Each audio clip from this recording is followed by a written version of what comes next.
రష్మికని నేను ఎప్పటి నుంచో అంటే తను ఒక చిన్న అమ్మాయి గీతా గోవిందం టైం అప్పటి నుంచి చూస్తున్నా. ఆమె ఎగ్జాక్ట్ భూమాదేవియే.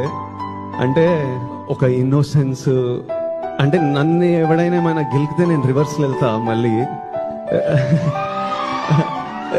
రష్మి ఏంటంటే ప్రపంచం ఎన్ని మాటలన్నా ఏదన్నా రోజు she just puts one step ahead of the other, goes to work, she still chooses kindness every day, and she's like, I don't want this world to change me. And I used to tell her, breathe, because you're not going anywhere, you're going to be here for a long time. One day the world is going to see you for who you are.